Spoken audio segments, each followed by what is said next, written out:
Good evening.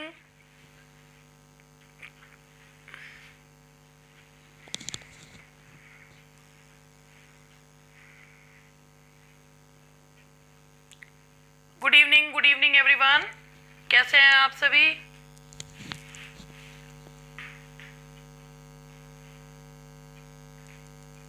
Good evening. Mummy अभी कैसी हैं? मम्मी अभी वैसी ही हैं। अभी मैं इसके बाद हॉस्पिटल ही जाऊंगी। अभी तो कंडीशन ऐसी ही है, उनको ऑक्सीजन के बिना सांस लेने में दिक्कत हो रही है। मतलब ऑक्सीजन उनके मास्क लगा हुआ है तो उसके बिना उन्हें सांस लेने में दिक्कत हो रही है। चलिए आप लोग मुझे ये बताइए, मैंने आप लोगों से कहा था कि कंडीशनल सेंटेंसेस जो हैं वो मैंने आज कहा था प्रैक्टिस करेंगे, तो आप लोग तैयारी करके आए हैं? तैयारी करिए। आप लोगों ने रेडी हैं? सारे लोग रेडी? चलिए तो पढ़िए। वेरी गुड, बहुत अच्छी बात है। तो चलो अब हम लोग आज अपना वो जो कंडीशनल सेंटेंसेस है वो स्टार्ट कर रहे हैं प्रैक्टिस। ये फिर मैं आप लोगों को भेज दूंगी ये वाले क्वेश्चंस, और फिर आप लोग इन्हें उसमें करिएगा, ठीक है? 50 आपके नोट्स में हैं और 50 आप इसमें। हाँ जी, की पूछ रही थी आपने टीजी को यूट्यूब में बैच अनाउंस किया है, टीजीडी की वेरी श्योर है प्लीज। भाई देखो, वैकेंसी का जैसे तुमने सुना है ऐसे ही हमने भी सुना है, ठीक है? तो इसीलिए, ठीक है, जैसा तुम लोगों ने सुना है ऐसे ही हमने भी सुना है, और आनी तो चाहिए ही, क्योंकि चुनावी वर्ष है, आनी तो चाहिए ही, ठीक है? चलो अब बिना टाइम वेस्ट करे पढ़ाई कर लो और जो है काम करते हैं। चलो, टेलीग्राम में मैं ऐड नहीं करती हूँ, मुझे तो टेलीग्राम को चलाना भी नहीं आता कैसे करते हैं, वो तो स्टूडेंट्स अपने आप ऐड हो जाते हैं। मेरे को तो सही में टेलीग्राम चलाना भी नहीं आता। आज रीट में बीएड वालों को प्राइमरी से बाहर कर दिया है। क्या कहना चाह रही है तू इस बात से? हाँ, इस पे तो ये चल ही रहा है। चलो तुम अपने अपने बाकी की फालतू की पंचायत रहने दो और पढ़ाई कर लो, ठीक है? चलो पहला क्वेश्चन तुम्हारे सामने ये रहा। पंचायत पहले करवा लो इनसे, बदतमीजों से पंचायत करेंगे हम। ये हो गया, वो हो गया। चलिए क्वेश्चन नंबर 1 है, इफ ही इज। अब क्वेश्चन को ध्यान से पढ़ना है और उसके बाद उसे देखना है कि इसमें कहां पर क्या एरर हो सकती है। इफ ये आपके कंडीशनल सेंटेंसेस हैं और इसमें आपके सारे कंडीशनल्स टाइप 0, 1, 2, 3 मिक्स है, और मैं आप लोगों को इसमें साथ साथ ये भी बताती जाऊंगी ये कौन सा वाला है, ठीक है? नमस्ते एंड शुरू। If he is a millionaire he would help the millennium project. बताइए पहले वाले सेंटेंस में क्या गलती है? वेरी गुड, इसमें है, ये है हमारा, ये दैट इज यहां आएगा if he were a millionaire. अच्छा, ये कौन से टाइप का है? ये कौन से टाइप का है? ये कौन सा टाइप का है आपका? प्रणाम, खुश रहिए। टाइप 2, बिल्कुल सही। टाइप 2 हमारा कंडीशनल है, जिसका मतलब होता है कि टाइप 2 कंडीशनल यानी कि एक unreal situation and improbable result. Very good, बहुत बढ़िया। क्वेश्चन नंबर 1 का जवाब आप लोगों ने सही दिया है। अब जरा क्वेश्चन नंबर 2 ध्यान से देखना भाई। पहले ये देखो, the political candidate talked as if she has already been elected to the presidency. अब आप यहां पर बताइए इसमें क्या गलती है? क्वेश्चन नंबर 2 में देखिए, एक चीज मैं आप लोगों से पहले इसमें समझा दूं। देखिए, अगर यहां पर ये होता the political candidate,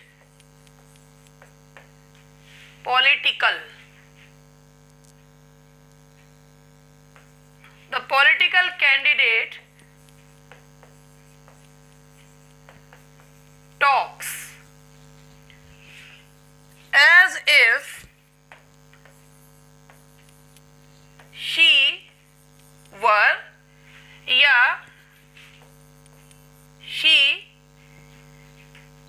had been chosen। तो भाई यहां पर है, अब यहां पर ये जो सेंटेंस है, यहां पर अगर ये होता तो ये जो है ना, अगर यहां पर ये टॉक्स होता है तो यहां एज इफ के बाद वर्ब की सेकंड फॉर्म लगती है।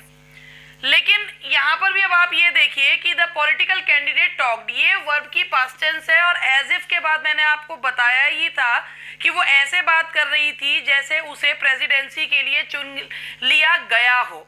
तो यहाँ पर ये जो सेंटेंस है ये है ही पास्ट में, तो इसलिए एज इफ के बाद कौन सा लगेगा? बिल्कुल सही जवाब, एज इफ के बाद हम लगाएंगे यहाँ पर शी हैड, क्योंकि as if she has already been elected या नहीं आएगा, क्योंकि वैसे भी टॉक्ड है और एज इफ के बाद मैंने आपको बताया था एक कल्पना करी जाती है, तो वर्ब की कौन सी फॉर्म लगाई जाती है? पास्ट फॉर्म का ही यूज किया जाता है। वेरी गुड, चलो 2 क्वेश्चन तो तुम्हारा ठीक हो गए।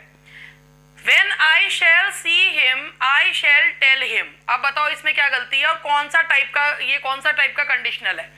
When I shall see him, I shall tell him, very good. कौन सा है? यहाँ पर ए में गलती है, क्या गलती है बताओ? यहाँ when I see him, I shall tell him, कौन सा? यहाँ पर shall यूज नहीं करेंगे। ये कौन से टाइप का कंडीशनल है? ये कौन से टाइप का कंडीशनल है? टाइप 1।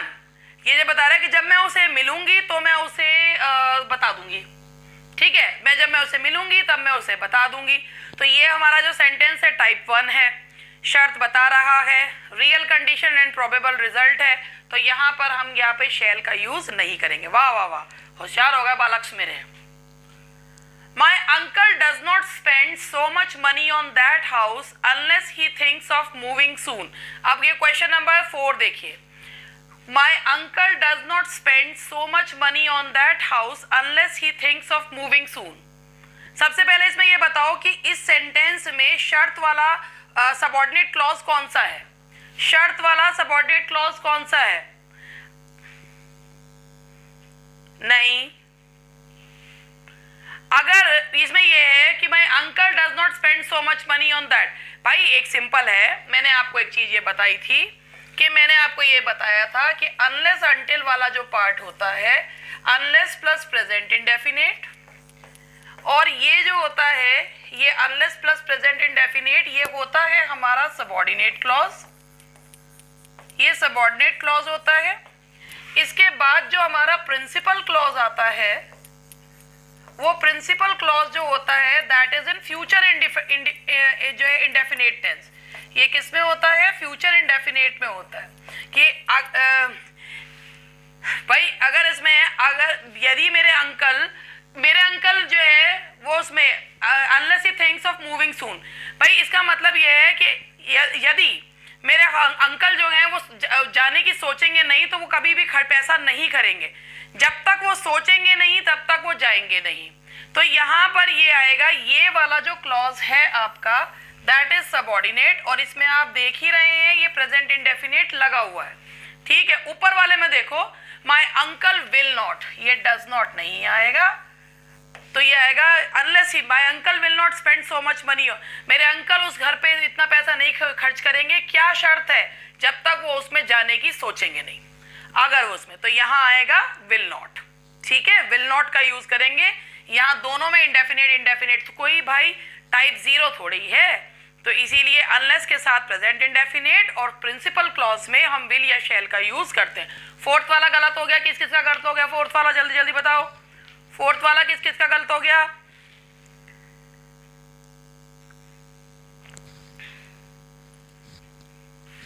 हाँ, जिसका सही है बहुत अच्छी बात है, जिनका गलत है कॉन्सेप्ट समझ में आ गया, कॉन्सेप्ट समझ में आ गया, ये कॉन्सेप्ट याद रखेंगे तो सारी चीज हो जाएगी, ठीक है। चलिए क्वेश्चन नंबर 5 पे बढ़ते हैं।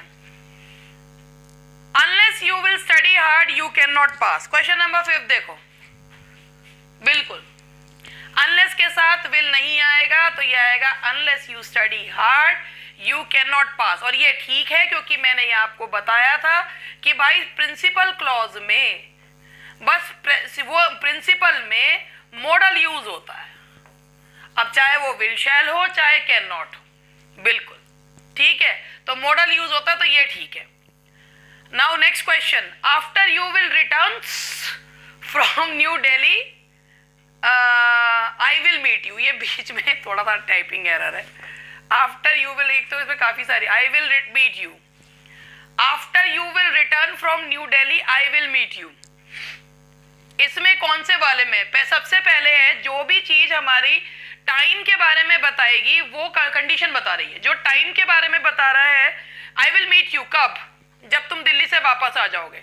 तो जो टाइम बताने वाली होती है वो चीज क्या होती है? That is condition.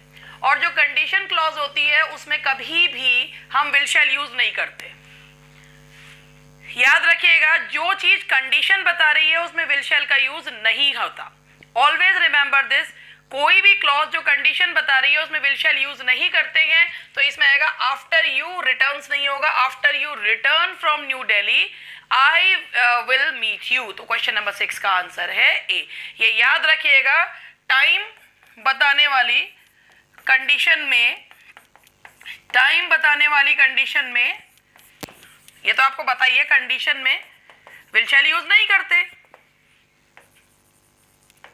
अब जितना मैंने पढ़ाया आपको पता है, जो भी चीज मैं पढ़ाती हूँ मैं सारा का सारा आपको ये बोर्ड पे कराने का मतलब ही ये है कि भाई जो पढ़ाया खोपड़ी में घुसा कि नहीं घुसा।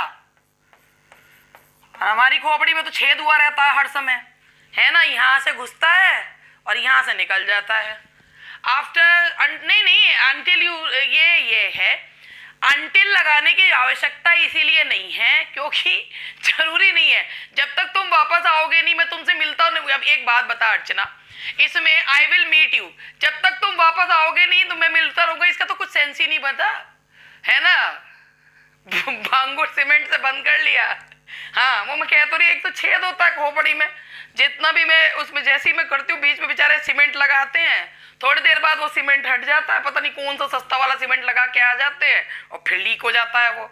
ये जो है वो है ना, वो एक वो ऐड आता है ना, और भाई क्या कर रहा है, मैं तो खाना पचा रहा हूँ, है ना, वो वाला ऐड देखा तुमने। और भाई क्या कर रहा है, मैं तो खाना पचा रहा हूँ, मैं तो ये कर रहा हूँ। तुम्हारे साथ भी यही है। तो इसलिए एक ही बार में काम कर लो अपना, खोपड़ी लीक मत करा करो अपनी। लीक हो जाती है तुम्हारी खोपड़ी, ठीक है। तो और एक ये ना, जैसे तुमने कहा कि अंटिल, अच्छा खुश नाचो नाचो, इस बात पर नाचिए। अब जरा एक मिनट ये सुन लो, आफ्टर यू रिटर्न फ्रॉम ये, अब इसने कहा अंटिल नहीं आ सकता। अब अंटिल का ना आने का इसमें रीजन ये है क्योंकि जो ये वाला होता है ना, ये किसी का है कि until you return from New Delhi, जब तक तुम दिल्ली से वापस नहीं आओगे मैं तुमसे मिलूंगा। तो इस सेंटेंस का कोई सेंस नहीं बैठ रहा, इसीलिए इसमें अंटिल का यूज नहीं हो सकता, समझे। चलिए अब जरा नेक्स्ट करते हैं। He walks as if the earth belonged to him. Question number 7.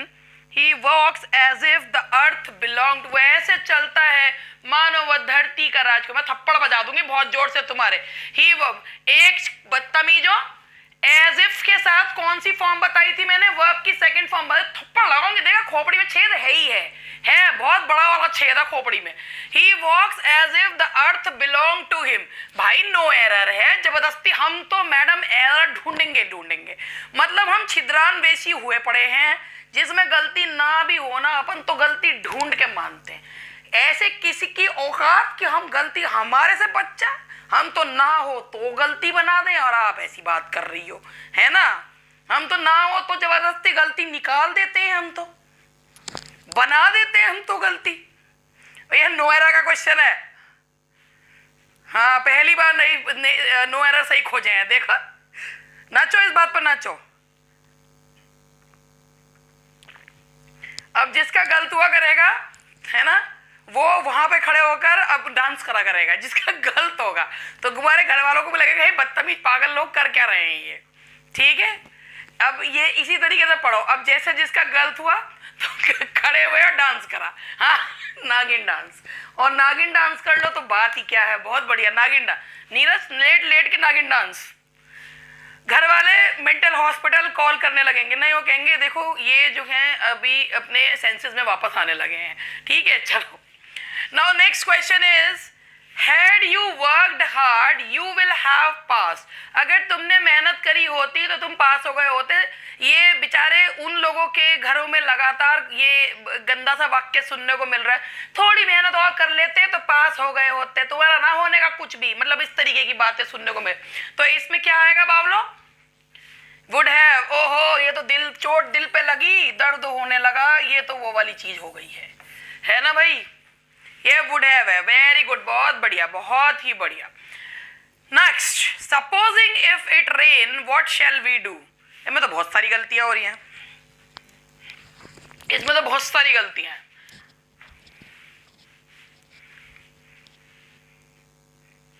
देखो भाई, पहली गलती ये है, इसमें दो पार्ट्स में है।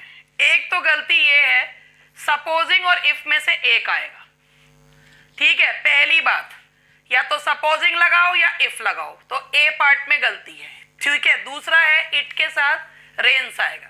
सपोज इट रेन्स या इफ इट रेन्स, तो यहां पर ही आएगा। तो ये दो पार्ट में एरर है।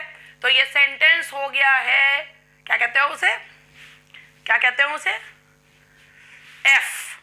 ये हो गया है एफ क्वेश्चन। ये एफ क्वेश्चन हो गया है, जिसके नंबर किसी को नहीं मिलते हैं, ये क्वेश्चन ही एफ हो जाता है, फॉल्ट क्वेश्चन। और एफ का मतलब होता है, देखो मैंने तुम्हारे कहने से पहले बता दिया, ये बहुत से लोग इसे फॉल्स क्वेश्चन कहते हैं, ये फॉल्स नहीं होता, इसे कहते हैं फॉल्ट क्वेश्चन। ये फॉल्ट क्वेश्चन होता है, यानी कि जो क्वेश्चन ही गलत है, that is known as fault question, ठीक है। जीवन ही एफ हो रखा, चल तू, ये देखो आई है एक हमारे यहाँ पे जो है फिलोसोफर आई है, जीवन ही एफ हो रखा, चांट बजा दूंगी बहुत जोर से, जीवन ही एफ हो रखा, सब कुछ मिल रहा है, ये चीज आगे देखो, फालतू में पीछे का मत रहो। आई है हमारी फिलोसोफर जी। चलो question number 10, I would accept the offer है, मतलब मैं फॉर एक्सेप्ट कर लेता, अगर मैं ये होता ही है ये। चलो अब बताओ, he would accept the offer if he were you. बताओ क्वेश्चन नंबर 10 में क्या गलती है। He would accept the offer if he were you, ये तो ही वुड एक्सेप्ट, भाई इसमें कोई भी वो नहीं है। he would accept the offer if he were you, ये तो पूरा ये would आ रहा है, ये वर आ रहा है, तो इसमें कोई भी गलती नहीं है, नो एरर है, बिल्कुल ठीक है, इसमें कोई गलती नहीं है। यहाँ थी वो मैंने ठीक कर दी, नो एरर है, ठीक है। This letter will reach him before he left for Delhi है, ये तो टेंस का क्वेश्चन आ गया है, ये टेंस का क्वेश्चन आ गया है, ये थोड़ा सा आउट ऑफ कोर्स क्वेश्चन आ गया है। This letter will reach him before he left for Delhi, ये टेंस का क्वेश्चन आ गया है, आउट ऑफ कोर्स क्वेश्चन है, कोई बात नहीं, हम आउट ऑफ क्वेश्चन भी कर लेते हैं। वैसे एक और भी चीज है, this letter will reach him before, और एक है दिस लेटर। अब आपको मैंने एक चीज ये बताई थी कि जहां पर भी आपको टाइम क्लॉज दिखे, और टाइम क्लॉज जो होता है और शर्त बता रहा होता है, उसमें हमेशा जो लगता है वो अगर विल वगैरह आ रहा हो तो यहां पर कौन सी फॉर्म लगती है, present indefinite. This letter will reach him before he leaves for Delhi, क्योंकि जिस भी चीज से हमारा टाइम वाला पता चलता, बिल्कुल सही, बिफोर ही लीव्स, भाई लीव्स आएगा, लीव ना आने का लीव्स आएगा। भानुप्रिया ने सही जवाब दिया, रिचा ने एस तो लगा ले, एक एस खा गई तू भूखी, एस खा गई।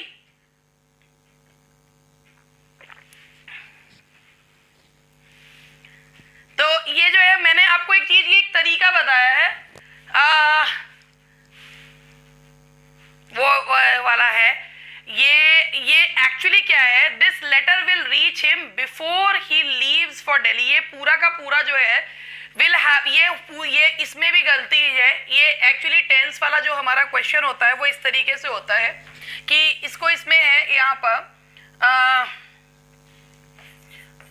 उसके पहुंचने से पहले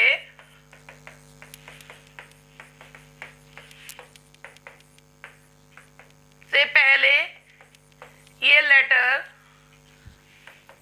दिल्ली पहुंच चुका होगा। तो ये उस सेंटेंस में इसमें गलती ये है, उसके पहुंचने से पहले ये लेटर दिल्ली पहुंच चुका होगा। तो फ्यूचर में जो काम पहले हो जाता है उसमें विल हैव लगाते हैं, और जो काम बाद में होगा फ्यूचर में उसमें प्रेजेंट इंडेफिनिट लगाते हैं, तो ये आएगा this letter will have reached before he leaves, before he reach, ये तो मैंने तो ये सेंटेंस ये बिफोर ही रीच दिल्ली, तो उस ये letter will have reach before he reach Delhi, उसके दिल्ली पहुंचने से पहले ये लेटर पहुंच चुका होगा। तो अब आप इस सेंटेंस में देखिए this letter will reach him before he left for, before, तो ये है this letter will have reached him before he leaves, तो ये इसमें भी गलती है, ए पार्ट में भी है, तो यहाँ आएगा विल हैव, कि दो काम हो रहे हैं तो फ्यूचर के, इसीलिए।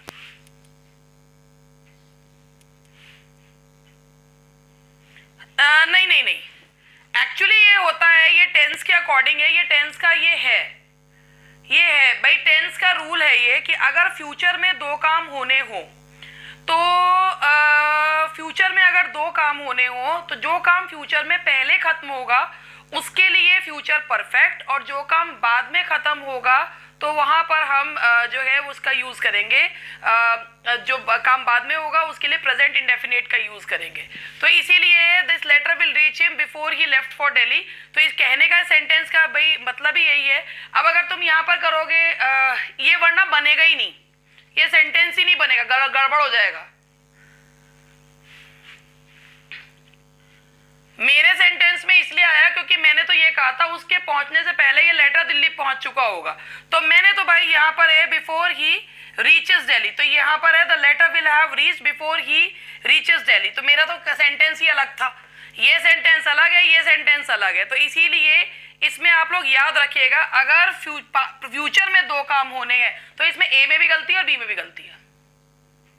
हाँ, वो रीचेज होगा, ये रिचा वाला काम करा मैंने भी, इसमें दो, मैंने इसने एक खाया था, मैंने दो लेटर खा लिए। हाँ जी, ये इसका ये वाला पार्ट है, देखो इसका ये तो फ्यूचर परफेक्ट टेंस है ना। अगर फ्यूचर में दो एक्शंस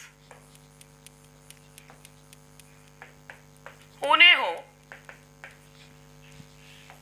जिनमें एक पहले और एक बाद में खत्म होगा, ये कंडीशनल का था नहीं एक्चुअली, एक पहले और एक बाद में खत्म होगा,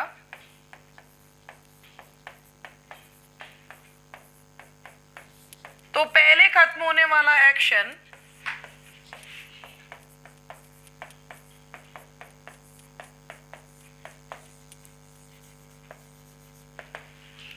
फ्यूचर परफेक्ट, इसका मतलब यानी कि फ्यूचर परफेक्ट यानी कि will have plus third form of verb, will have या शैल हैव, और बाद में खत्म होने वाला एक्शन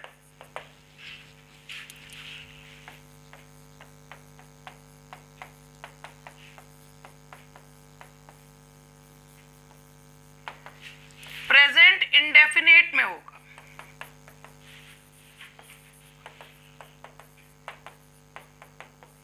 ठीक है, ये लो भाई, ये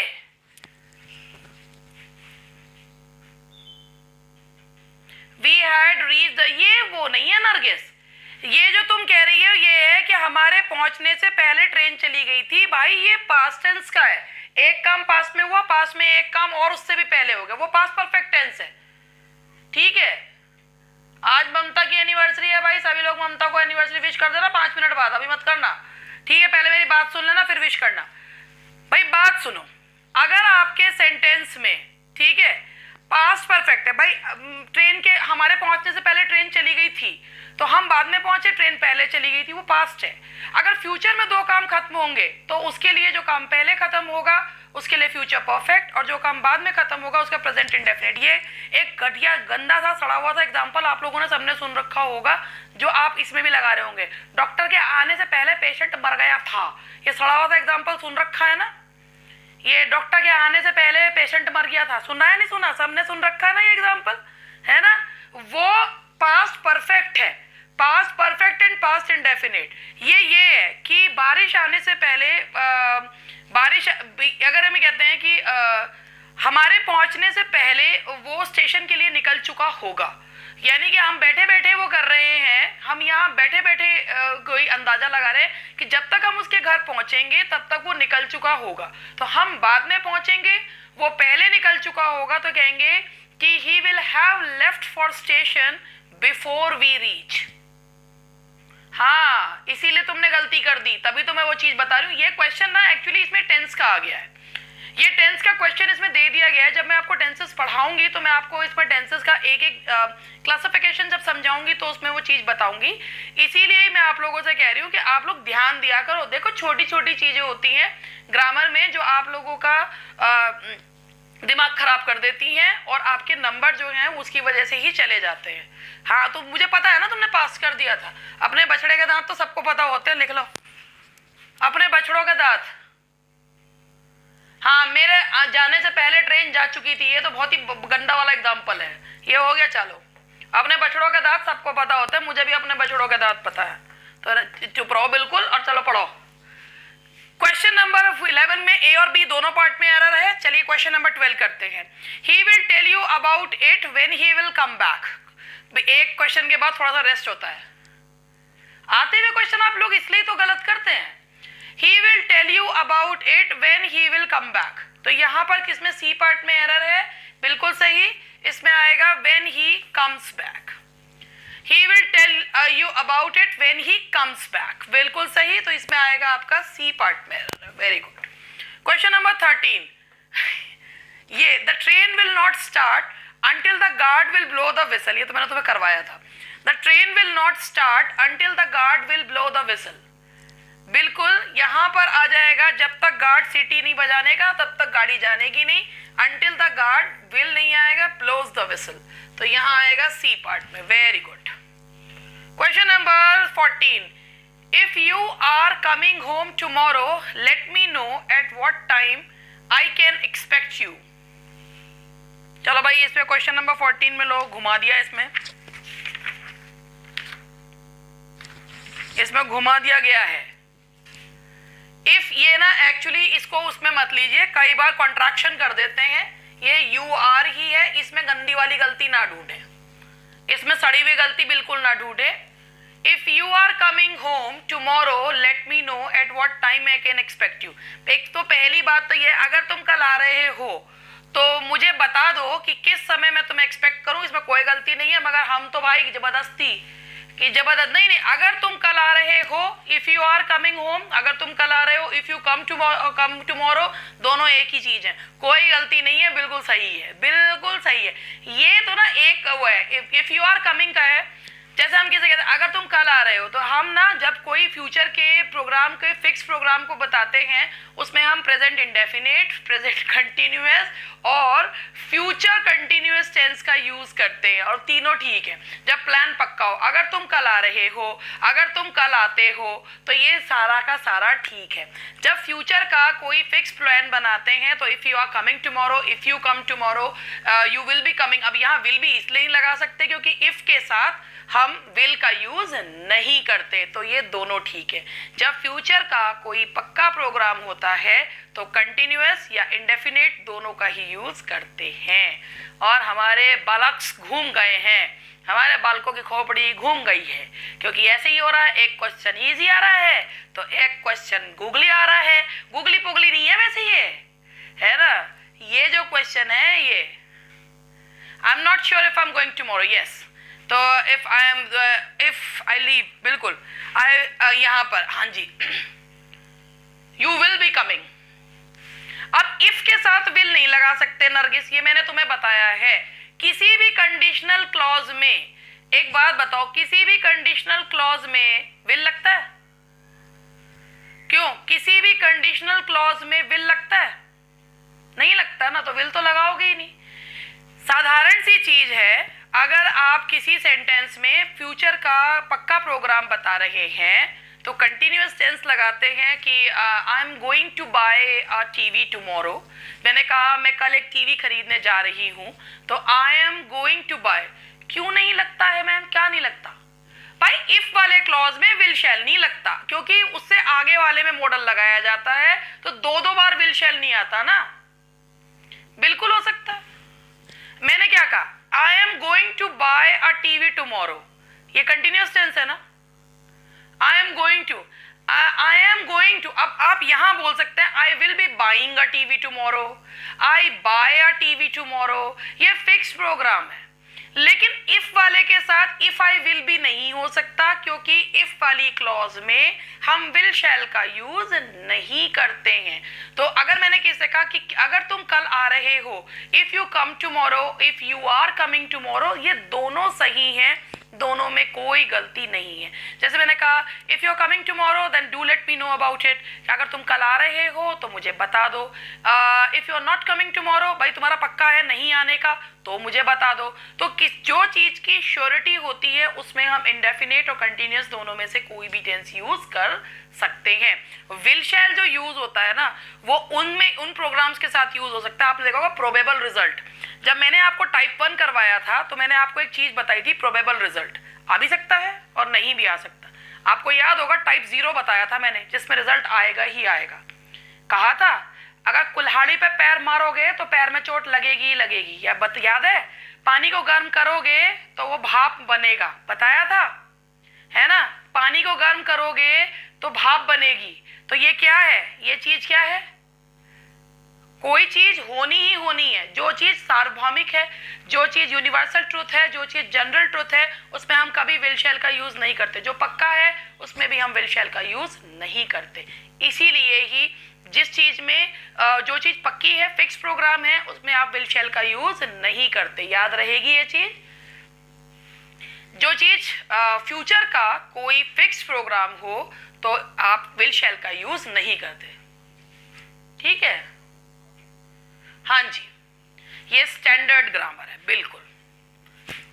it is not clear that if he is coming, ये भी सही है, क्योंकि है तो श्योर ही ना भाई। It is not clear that if is coming और नॉट, तो भाई उसका पक्का है, हमारी तरफ से है। तो ये जो चीज है उसका it is not clear that if he is coming और नॉट, तो ये वही चीज को बता रहा है। तो क्लियर और वो है, तो भाई फ्यूचर का है कि भाई कोई भी चीज है जो फ्यूचर में होने जा रही है। अब ये it is not clear that whether if he is coming और not, if he will come और नॉट। वैसे इस वाले में आप विल लगाएं तो वो ज्यादा सही रहेगा, कि जहां पर आपकी श्योरिटी नहीं है तो वहां पर आप विल वो लगाइए, तो वो ज्यादा सही रहेगा। बोलने वाली उसमें अलग बात हो जाती है, इसमें विल शैल का यूज करेंगे तो वो ठीक रहेगा। क्योंकि मैंने आपको बार बार बताया है कि जिसमें प्रोबेबल रिजल्ट होता है, जिसमें श्योरिटी नहीं होती है, वहां विल शैल लगाइए। आई और वी के साथ शैल अब पुराना हो गया है, और वैसे तो फर्स्ट पर्सन के साथ आई और वी लगता ही है, और फर्स्ट पर्सन के साथ आई और वी लगता है, और जब सेकंड पर्सन थर्ड पर्सन के साथ लग जाता है तो वो थ्रेट बताता है, या कोई वादा बताता है, डिटर्मिनेशन बताता है। तो इसीलिए अब हम कॉमन लैंग्वेज में भी आई और वी के साथ जब विल लगाते हैं तो वो हमारी क्या चीज बताती है? डिटर्मिनेशन, श्योरिटी, वादा जो है वो बताता है। ये if you want to count the star you can not count, if you wish to, ये विश है। इफ यू विश टू, ये अगर तुम करना चाहते हो तो नहीं कर सकते, यू कैन नॉट। ये एक बात बताओ, ये जो कैन नॉट है, ये आपका ये ऑटोमेटिक नहीं है, ये ऑटोमेटिक नहीं है, ये टाइप 1 ही है, क्योंकि टाइप 1 ही अपने साथ मॉडल लेता है। टाइप 1 ही अपने साथ मॉडल लेता है। That if can use that if with each other. इसका सेंटेंस पूछो, समझ में नहीं आया मुझे। नहीं, टाइप है, टाइप 1 है, टाइप 1 है। If you want to count the stars you can not, तो ये तो वो है, इसका एक वो प्रोबेबल रिजल्ट है, कैन एबिलिटी बता रहा है ना। और मॉडल आप उसमें ही तो यूज करते हैं, मॉडल इसमें तो टाइप 1 में ही तो यूज करते हैं, उसमें तो मॉडल यूज ही नहीं होता। टाइप 0 में मॉडल कहां यूज होता है? सिंपल प्रेजेंट इंडेफिनिट यूज होता है। ठीक है, चलिए अब इसमें ये क्वेश्चन नंबर 14 में कोई गलती नहीं है। अब क्वेश्चन नंबर 15 देखिए, we shall wait till you will finish your lunch. फिर एक साधारण क्वेश्चन आ गया, we shall wait till you will finish your lunch. C में है, विल का यूज नहीं करेंगे क्योंकि ये हम तब तक इंतजार करेंगे। अब यहाँ पे टिल लगाइए, अनटिल लगाइए, दोनों चीज सही है। Until you finish your lunch, तो यहाँ विल का यूज नहीं करेंगे। टाइम क्लॉज है, टाइम क्लॉज में विल का यूज नहीं करेंगे। Question number 16, unless aid arrives within the next few weeks, thousands are starving. बताओ क्या आएगा? Unless aid arrives within the next few weeks, thousands are starving. भाई unless वाले में present indefinite लगता है, लेकिन जो प्रिंसिपल क्लॉज होता है उसमें क्या लगता है? सी पार्ट है बिल्कुल। thousands are starving, पहली बात तो आर की जगह लगा दो विल, और एक चीज है विल के साथ यहां पर हमें बी लगाना पड़ेगा, क्योंकि यहां पर स्टार्विंग आ रहा है। 1000 विल बी स्टार्विंग, बी लगा के इसे कर देंगे। जब तक मदद नहीं आती कुछ हफ्ते के, अगर कुछ हफ्ते के अंदर अगर मदद नहीं आती तो हजारों लोग भूखे जो है वो रहेंगे, हजारों लोग भूखे रहेंगे। आर इसलिए नहीं आ सकता क्योंकि आपने इससे पहले के लेक्चर देखे नहीं है रश्मि जी, तो मैं ये तो भी प्रैक्टिस हो रही है, तो आप लोग जो है इसमें जो है अब मैं आपको कहानी शुरू से सुनाऊं तो वो तो बड़ी वो हो जाएगी। स्टार्विंग, हाँ जी, स्टार्विंग भूखे रहना। ये तो कहानी जो है 3 दिन पहले शुरू हुई थी, तो मैंने उसमें अनटिल अनलेस बताया था। आप पढ़ती क्यों नहीं है, क्लास लेती क्यों नहीं है, ये बताइए। विल बी इसलिए आ रहा है क्योंकि भाई थाउजेंड्स विल बी स्टार्विंग, यहां पर ये जो स्टार्विंग है ना ये भूखे रहना है, यहां पर वर्ब नहीं था। इसीलिए मैंने तुम्हें एक चीज बताई है कि जब कोई जो है जब वर्ब नहीं होता तो मैंने तुम्हें क्या बताया था, जब वर्ब नहीं होता तो विल की जगह के साथ क्या लगाते हैं? बी लगाते हैं। बताया था नहीं बताया था? वही तो सेम चीज है। स्टार्विंग भूखे रहना, जेरेंड है। थाउजेंड्स विल बी स्टार्विंग, बहुत से लोग भूखे रहेंगे, तो भूखे हैं तो उसके लिए आप क्या लगाएंगे? विल बी लगाएंगे। यस, ये मैंने आपको चीज बताई थी, ये कहानी सब मैं सुना चुकी हूँ आपको। अब वो तो वही वाली बात हो गई, हम कभी भी किसी भी दिन क्लास अटेंड करें और उसके बाद हमको वो चीज नहीं समझ में आ रही तो हम वहां से पूछें, बाकी सारे लोग पढ़ते चले आ रहे हैं, उससे हमें कोई वो नहीं। यार जो लोग नहीं पढ़ रहे वो क्यों नहीं पढ़ रहे हो? ऐसे काम चलता है। तुम एक चीज देखो, इतनी सारी समस्याएं होने के बावजूद भी मैं तुम्हारी क्लास नहीं छोड़ती कभी, तुम्हें रोज पढ़ाती हूँ, तुम्हारे लिए इतना सब कुछ करती हूँ, है ना, और फिर भी तुम जो ये देखो, ये होशियार ये पूछ रही है मैम को कैसे पता चला। होशियारो जरा इसे बताना मुझे कैसे पता चला। यस, बताओ मुझे कैसे। इसको ये इसे लग रहा है मैडम को कुछ पता ही नहीं चलता, मैडम कितनी बड़ी बावली है। देखिए जरा इसे यही नहीं लग रहा, मुझे क्वेश्चन पूछने से पता चल जाता है ना। हाँ, मुझे एक बार बता है, मुझे क्वेश्चन पूछने से पता चल। ये सारी चीज मैं बता चुकी हूँ नहीं बता चुकी? विल के साथ बी लगता है, बता दी बता चुकी नहीं बता चुकी? अनलेस वाले वाक्य में प्रेजेंट इंडेफिनिट और उसके आगे वाले में विल लगता है, बता चुकी नहीं बता चुकी? और कितनी बार बता चुकी तुम लोग बताओ, कितनी बार बता चुकी है ना? कितनी जब से पढ़ाना शुरू करा तब तक बचा चुकी। अब अगर कोई वही क्वेश्चन पूछेगा तो मुझे पता चल जाएगा ना। और ये लेट आई है, सबसे बड़ी बात है लेट आई है। ये इसने अभी 15 मिनट पहले सेशन जो है ज्वाइन करा है, इसने 15 मिनट पहले सेशन ज्वाइन करा है, इसलिए मुझे पता है कि इसने सुनी ही नहीं। हाँ सही कह रही है अंजना, अपने बछड़ों के दांत सबको पता होते हैं, मुझे भी पता है अपने बछड़ों के दांत, इसलिए मेरे बछड़ों ज्यादा ना उछलो मेरे से। चलो question number 17, I had asked him how he could go out if it started raining. तो ये है I asked him how he could go out if it started raining. चलो क्वेश्चन नंबर 17 का आंसर दो। मीनू आई तो लेट है मगर मीनू ने कुछ उल्टा पुल्टा क्वेश्चन नहीं पूछा। I had asked him how he could go out, ये भी ना उसका वो नहीं है, ये भी उसका नहीं है, कंडीशनल वाला नहीं है। If it started raining, how he could, I had asked him, नहीं I asked him, इस बार ए पार्ट में how he could go out if it started raining, मैंने ये सब पूछा कि इसमें ना एक्चुअली ये यहां से कंडीशनल नहीं है, इसमें ये है अगर बारिश शुरू हो गई, if it started raining how he could go out, तो तुम कैसे जाओगे? तो ये सेंटेंस है I asked him, मैंने उससे पूछा। हैड की जरूरत ही नहीं है क्योंकि हैड तब लगाते हैं जब कोई काम पहले एक काम खत्म हो गया हो, उससे पहले ही कोई एक काम खत्म हो गया हो। तो ये जो है यहाँ पर I asked him how he could go out if it started raining. बाकी और किसी पार्ट में गलती नहीं है, सिर्फ ए पार्ट में है, हैड का यूज नहीं किया जाएगा। नहीं होगा बेटे, पास्ट है, पूरा पास्ट है। ये देखो, ये पास्ट, ये पास्ट, ये पास्ट, इसलिए पास्ट है। हाँ मिल जाएगा, मिल जाएगा। हाँ ये इनडायरेक्ट बिल्कुल सही कह रही है, ये इनडायरेक्ट है, प्रियंका बिल्कुल सही कह रही है।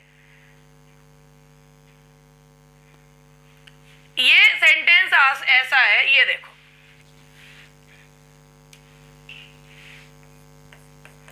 आई सेड टू हिम, ये ऐसा था, if it rains how can you go. ठीक है, ये था, ठीक है। हाँ जी बिल्कुल हो सकता है। तो जब इसको बनाओगे, आई आस्क्ड हिम, ठीक है, इफ इट रेन्ड। अब यहां पे जब हाउ इनडायरेक्ट क्वेश्चन होता है तो सब्जेक्ट पहले आता है और वो बाद में आता है। हाउ कुड ही गो, ये बनेगा। ये इनडायरेक्ट नरेशन का था, ये इनडायरेक्ट नरेशन था, तो इनडायरेक्ट नरेशन वाला आ गया, इसीलिए ऐसा बनाइए। बिल्कुल हाउ। अब ये था, अब इसमें क्या, अब मैंने इसका एग्जैक्टली वो कर दिया। तो अब इसमें भी क्या है, मैंने बताया था ये सब्जेक्ट पहले हाउ, उसके बाद सब्जेक्ट है, तो ये आएगा हाउ ही कुड गो, और यहाँ फुल स्टॉप लगाएंगे। तो इसीलिए ये सेंटेंस इस तरीके से, क्योंकि मैंने आपको लिए यहाँ पर लिखा था, ये 1 मिनट रुक जाओ, ये मैंने यहां पर इसको एग्जैक्टली ऐसे ही कर दिया था, हाउ कुड ही गो। मगर जब भी कभी इनडायरेक्ट नरेशन से डायरेक्ट नरेशन से इनडायरेक्ट करते हैं तो सब्जेक्ट पहले और जो हेल्पिंग वर्ब या वर्ब है उसे बाद में ले लेते हैं। तो इसलिए ही यहां से हटाएंगे और यहां लगाएंगे how he could go, full stop. लिखते ही समझ में आ गया। ओहो, वही तो समझाने के लिए तो कर रही थी। हाउ ही कुड, यही तो होगा भाई, समझाने के लिए कर रही। होशियारो, मेरी बिल्ली मुझसे म्याऊं, देखो होशियारों को समझा रही हूं, मुझे समझा रहे हैं, देख लो जरा। इफ एज एन इफ जो है ये कंजंक्शन के रूप में यूज हुआ है, क्योंकि 2 सेंटेंसेस को जोड़ रहा है? मैं ही समझा रही हूं, मुझे ही सिखा रहे हैं, ये देखो जरा, समझे? ये ऐसे, हाँ अब आ गया। अब मीनू को तो मेरे लिखते ही समझ में आ गया था, तो ये इनडायरेक्ट नरेशन वाला था। अब क्वेश्चन नंबर 18 देखो, had the plane not been delayed I will reach there in time for the function. Question number 18 देखो, बिल्कुल had the plane not been delayed I will. अब यहां पर ये हमारा टाइप 3 है, अगर प्लेन लेट नहीं हुआ होता तो मैं समय पर पहुंच गया होता, तो यहां आएगा I would have reached, I would have reached. 18 का आंसर है ये, बिल्कुल सही। अब question number 19, if you would have practised regularly you would have won the match. इसमें 2 गलतियां ढूंढो, इसमें 2 गलतियां ढूंढो। There are 2 errors in this sentence. चलो पहला तो तुमने ढूंढ ली, चलो बहुत खुशी की बात है, पहली गलती तुमने ढूंढ ली। अब पहली गलती क्या है, पहली गलती में क्या आएगा, इफ यू हैड प्रैक्टिस्ड। दूसरी गलती पता क्या है, ये जो प्रैक्टिस होता है ना, ये होता है नाउन, और जो PRACTISE होता है वो होता है वर्ब। तो मुझे बताओ, जो डी फॉर्म लगेगी वो इसमें लगेगी, इसमें लगेगी, किस में लगेगी, बी पार्ट में। तो यहां होगा practised regularly. If you had practised regularly you would have won the match. Yes, तो इसीलिए क्योंकि वो नाउन था, नाउन में डी फॉर्म नहीं लगेगी, तो इसीलिए हम किस में लगाएंगे, नाउन में ईडी फॉर्म नहीं लगती है। ईडी फॉर्म किस में लगती है, सेकेंड और थर्ड फॉर्म जो होती है वो वर्ब की होती है, तो इसीलिए हम वर्ब में लगाएंगे। सीई नाउन होता है, एसई वर्ब होता है। तो सीई में डी नहीं लगता। एरर ए और बी दोनों में है नशेड़ी, दोनों में है। कौन सा वाला? अभी रुक जाओ, दोबारा समझा दूंगी। कनेक्शन टूटा मुझे लग रहा है। क्वेश्चन नंबर 20 तक करो, फिर तुम्हारे वो लूंगी। हाँ, वुड हैव के साथ थर्ड फॉर्म ही लगेगी। वुड हैव के साथ वन थर्ड फॉर्म तो है। किसने कहा ये फर्स्ट फॉर्म है? विन वन वन ही तो होती है। विन फर्स्ट फॉर्म होती है, वन सेकंड होती है, थर्ड भी वन होती है। ये थर्ड फॉर्म ही तो है। कौन सी फॉर्म है फिर ये?